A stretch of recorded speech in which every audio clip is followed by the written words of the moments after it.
Welcome to our channel. ఈరోజు మన కథ నా ప్రాణమా పార్ట్ 4. నా మంచి మనస్సును ఆత్మ అభిమానాన్ని లెక్క చేయకుండా నీ ఇష్టానికి నువ్వు ప్రవర్తించావు. ఇక ఈ ప్రాణం ఒక లెక్కన, దీన్ని కూడా చంపేసేయ్. నేను ఏమీ నీకు అడ్డు చెప్పను, ఎందుకంటే నువ్వు నాకు తాళి కట్టిన భర్తవి.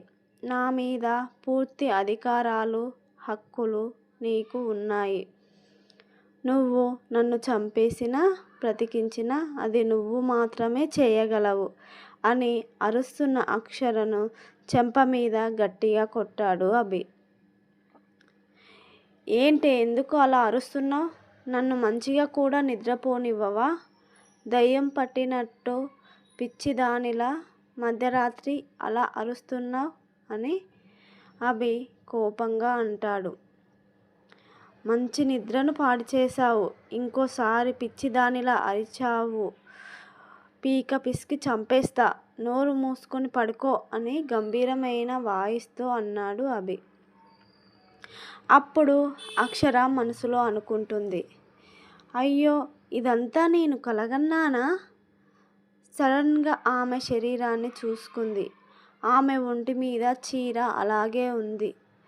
అభి అక్షరకు దూరంగా పడుకొని ఉన్నాడు. అసలు రాత్రి ఏమైందో ఒకసారి రిమైండ్ చేసుకుంది అక్షర.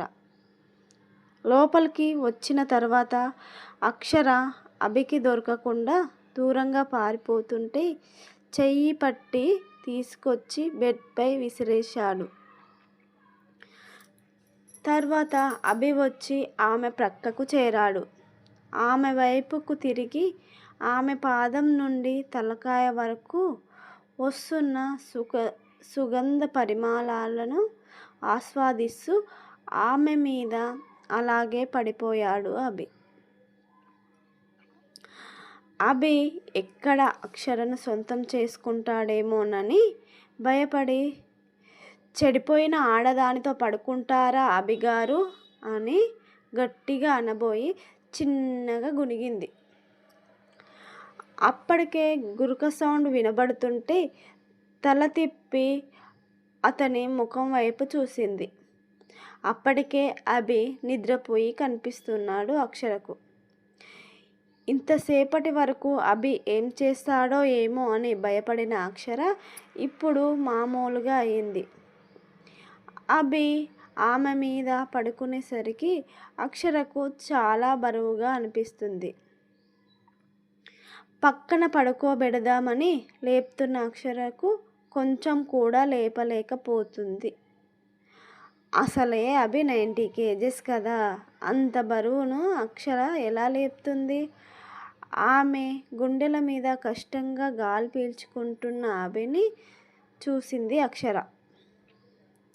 మేల్కొని ఉన్నప్పుడు కోపంగా ఉండే ముఖం,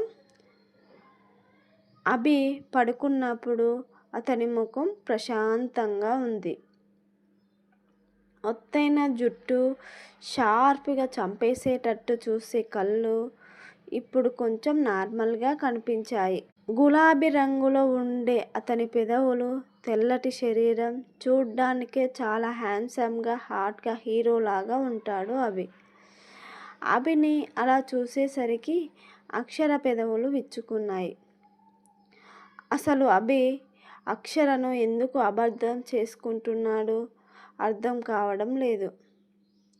చెప్పుడు మాటలు విని నా మీద ఎందుకు కోపంగా అరుస్తున్నాడో తెలియడం లేదు అంటూ బాధపడుతుంది.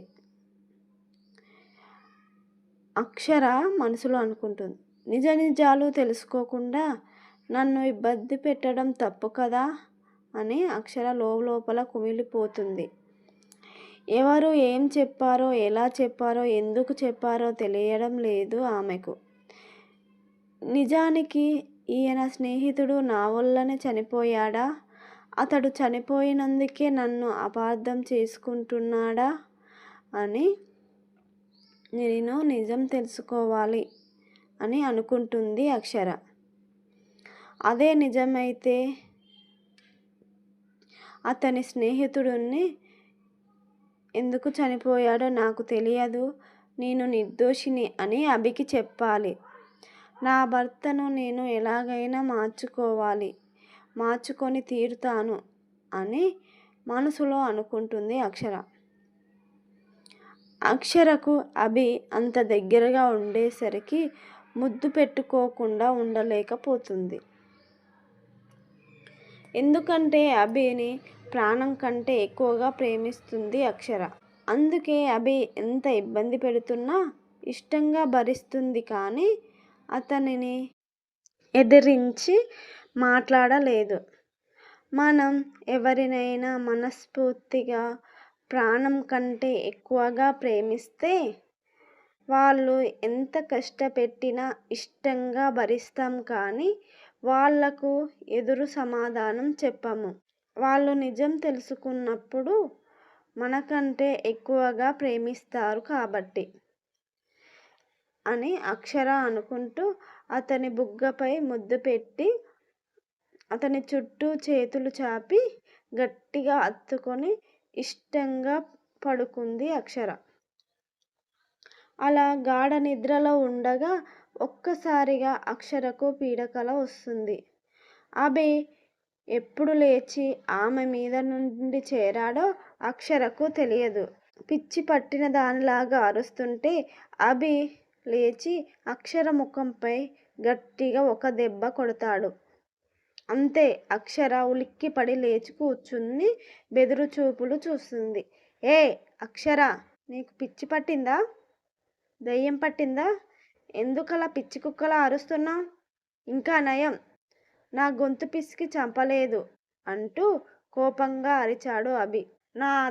నా దగ్గరకు రాకు, దూరంగా పడుకో అంటూ అభి కోపంగా అన్నాడు.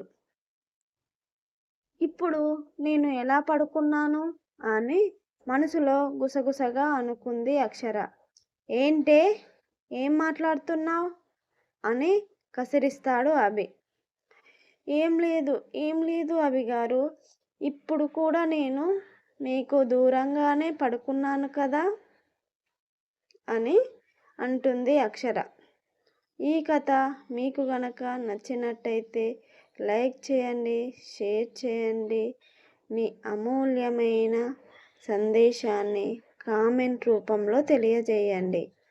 ఇలాంటి మరిన్ని కథల కోసం మన ఛానల్ని సబ్స్క్రైబ్ చేసుకోండి. మన కథకు హైప్ ఇచ్చి వీడియోను సపోర్ట్ చేయండి. Thank you.